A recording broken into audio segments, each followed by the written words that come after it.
जूली एक छोटे से गांव में रहती थी। वो बहुत गरीब थी, लेकिन उसका दिल बहुत दयालु था।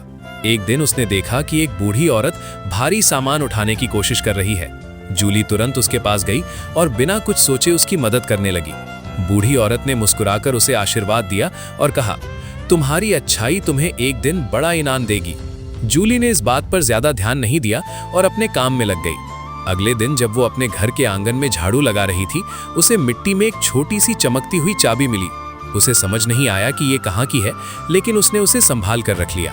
कुछ दिनों बाद जूली जंगल में लकड़ियां लेने गई। वहां उसे एक पुराना बंद दरवाजा दिखाई दिया जो चट्टानों के बीच छिपा हुआ था। अचानक उसे उस चाबी की याद आई। उसने चाबी से दरवाजा खोला। अंदर एक छोटा सा कमरा था जिसमें अनमोल रत्न और सोना रखा हुआ था। जूली हैरान रह गई। वो चाहती तो सब कुछ ले सकती थी, लेकिन उसने सिर्फ थोड़ा सा धन लिया और बाकी वहीं छोड़ दिया।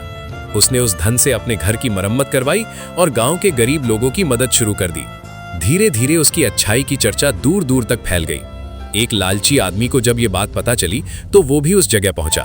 उसने सारा खजाना लेने की कोशिश की, लेकिन जैसे ही उसने हाथ लगाया, दरवाजा अपने आप बंद हो गया और वो अंदर फंस गया। जब जूली को ये बात पता चली तो वो उसे बचाने वहां पहुंची। उसने फिर चाबी से दरवाजा खोला और उस आदमी को बाहर निकाला।